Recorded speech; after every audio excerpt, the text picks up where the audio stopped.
இருங்க இருங்க, இந்த வீடியோ தெளிடாதீங்க. கொஞ்சம் பொறுமையாக பாருங்கள். என்ன பேசுன்னு கொஞ்சம் பார்த்துட்டு போங்களேன். உங்களுக்காக தான் பேசுகிறார் ஆண்டவர்.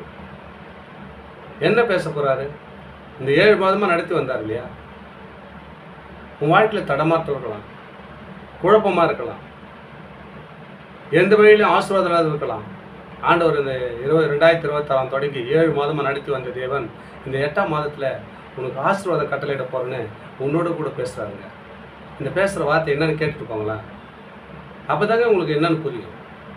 என்ன சொல்கிறாரு கொஞ்சம் கேளுங்க. உபாகமும் 7ஆம் அதிகாரம் 14ஆம் வசனம் சொல்லப்படுறது, சகல ஜனங்களை பார்க்கலும் நீ ஆசீர்வதிக்கப்பட்டிருப்பார்.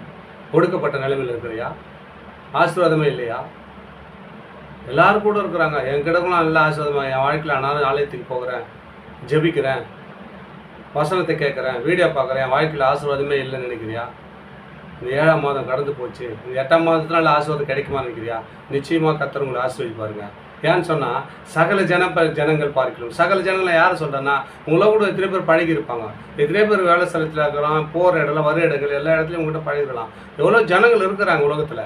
அவர்களை காட்டிலும் நீ ஆசீர்வாதமாக இருப்பன்றார். ஏன்னா இந்த 7 மாதமாக நீ கஷ்டத்தோடு, நீ வேதனைப்பட்டதை, துன்பப்பட்டதை, துயரப்பட்டதை, வறுமையில் இருந்து ஆண்டவர் உங்களை பார்த்தார் கண் நோக்கி. அவர் தான் உங்களை பார்த்து சொல்கிறார், நீ இனிமேல் கவலைப்படாத மகளே, மகனே மகளே, நீ கவலைப்படாத. நீ சகல ஜனங்களை பார்க்கலாம், இனிமேல் நீ ஆசீர்வதிக்கப்பட்டு போகிற. ஆசீர்வாதம் உன் வாழ்க்கையில் தொடக்க ஆரம்பிச்சிச்சு. இந்த 8ஆம் மாதம் அதிகால வேளையில் ஆண்டவர் உங்களோடு பேசுகிறாருங்க.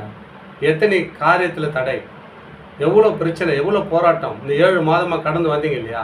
ஆண்டவர் உங்களுக்கு 8ஆம் மாதத்தில் சகல ஜனங்களை பார்க்கலாம். எத்தனையோ ஜனங்கள் உனக்கு கேவலமாக பேசியிருப்பாங்க. அவ்வளோதான் ஒரு கதை, ஏதோ முடிஞ்சு போச்சுன்னு இருக்கலாம். எத்தனையோ பேர் ஹாஸ்பிட்டலில், மருத்துவமனையில் வியாதி, அவ்வளோதான், அந்த வியாதியில் வெளியே வர முடியாது அப்படின்னு சொல்லப்பட்டிருக்கலாம். பிஸ்னஸில் நஷ்டமாக இருக்கலாம்.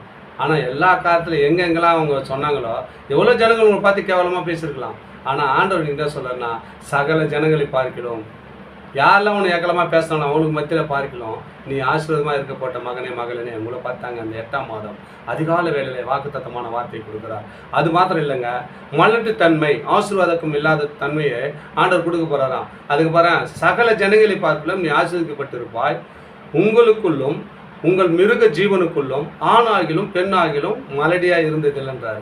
மலட்டு தன்மைனா குழந்தை பிறகாத மலட்டுத்தன்மை மட்டும் இல்லைங்க. மலட்டுத்தன்மைனா ஆசீர்வாதம் மேலே இருக்கிறது எல்லாம் மலட்டுத்தன்மை தான். வளர முடியாத இருக்கிற காரியங்கள் எல்லாம் மலட்டுத்தன்மை தான். ஆண்டவர் அது மலட்டுத்தன்மையை பேசுகிறார். எப்படின்னா, நம்ம குழந்தை இல்லை, நம்ம பாக்கியம் இல்லை, அதனால் மலட்டுத்தன்மை பேசுகிறாங்க அப்படின்னு சொல்லுங்க. மலடு என்ன? தடை. பிரசவம், குழந்தை பிறக்க முடியாததுக்கு தடை, குழந்தையே பாக்கியம் இல்லாத தடை, திருமணம் ஆகாத தடை, பிஸ்னஸில் தடை, எத்தனையோ தடை இருக்குல்ல, அதெல்லாம் மலட்டுத்தன்மைன்னு ஆண்டவர் சொல்கிறார். இந்த மலட்டுத்தன்மையை ஆணாகிலும் பெண்ணாகிலும் எதுவுமே இருக்காது உங்கள் வாழ்க்கையில். மேற்பட்டு எந்த தடையும் வராது. ஏன்னா இந்த 7 மாதமாக அந்த தடைகள்லாம் தாண்டி வந்துட்ட மகனே மகளே, இந்த 7ஆம் மாதம் சகல ஜனங்களை பார்க்கலாம். உங்களும் எத்தனையோ பேர் இருப்பாங்க உலகத்தில். ஆனால் எல்லா ஜனத்திலே காட்டிலும் நீ ஆசீர்வாதமாக இருக்க போகிற. ஏன்னா 7 மாதமாக நொறுக்கப்பட்ட, அடிபட்டுட்ட, கஷ்டப்பட்டுட்ட மகனே மகளே, உன்னை இந்த 8ஆம் மாதத்தில் நான் அபிரிவிதமான ஆசீர்வாதத்தை அவனுக்கு நிரப்ப போகிறேன்னு ஆண்டவர் உங்களோடு பேசுகிறாங்க. அதுக்கு தான் இந்த வீடியோ தள்ளாதுங்க, கொஞ்சம் பொறுமையாக கேளுங்க. ஆண்டவர் இந்த வாக்குத்தத்தத்தை உங்களோடு இடைப்படுகிறார். நீங்கள் என்ன பண்ணுங்க, அந்த வாக்குத்தத்தை பிடிச்சி ஜெபம் பண்ணாருங்க. ஜெபம் பண்ணதாங்க அந்த வாக்குத்தத்தம் வாழ்க்கையில் நிறைவேறும். ஆண்டவரே, நீங்கள் சொன்னீங்களப்பா, இந்த 8ஆம் மாதம் எல்லா சகல ஜனங்களை பார்த்துக்கலாம் ஆசீர்வாதமாக இருப்புன்னு சொன்னீங்களே, என் வாழ்க்கையில் ஆசீர்வாதமே இல்லையே அப்படின்னு நீங்கள் கேள்வி ஜெபம் பண்ணுங்க.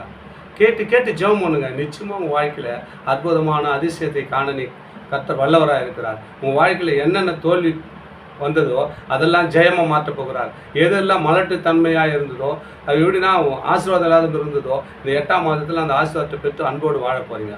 ஏன்னா அதனால தான் ஆண்டவர் சொல்கிறாரு, சகல ஜனங்களை பார்க்கலாம். எத்தனையோ ஜனங்களோட பழகியிருப்பாங்க, எத்தனையோ ஜனங்கள் உலகத்தில் இருக்கிறாங்க. அவங்கள இல்லைப்பா, இது வீடியோ பார்க்குற, இந்த வசனத்தை கேட்குற உங்களை தான் ஆண்டவர் பார்த்து சொல்கிறார். சகல ஜனங்களை பார்க்கலாம் நீ ஆசீர்வதிக்கப்பட்டிருப்பாய். நீ ஆணாகிலும் பெண்ணாகிலும் உன் குடும்பத்திலே ஆகிட்டும் மிருக ஜீவனில் ஆகிடும் எதுவும் மலட்டுத்தன்மையே இருக்காது. எல்லாம் ஆசீர்வாதத்தில் இந்த மாதம் 8ஆம் மாதம் பெருக போகிறது. 8 மாதமாக என்ன பண்ணுது, 7 மாதமாக கடந்து வந்துட்டேன். 8ஆம் மாதத்தில் எல்லாமே மலட்டுத்தன்மை ஒழிஞ்சு ஆசீர்வாதத்தில் நடத்த போகிறாராம். அதுக்கு தான் நீ ஆசீர்வதிக்கப்பட்டிருப்பாய், சகல ஜனங்களை பார்த்து நீ ஆசீர்வாதம்னு சொல்லிட்டு ஆண்டவங்களோடு பேசுகிறார். இந்த தொடர்ந்து இந்த வீடியோ பாருங்கள், வசனத்தை கேளுங்க. ஒரு மாதத்துக்கு ஒரு வாக்குத்தத்தமான காலவெளியில் வரும். அந்த வாக்குத்தத்த வார்த்தையை பிடித்து ஜெபம் பண்ணுங்க. நிச்சயமாக வாழ்க்கையில குறைவெல்லாம் நிறைவாக்கி அவர் ஆசீர்வதிக்க வல்லவராக இருக்கிறார்.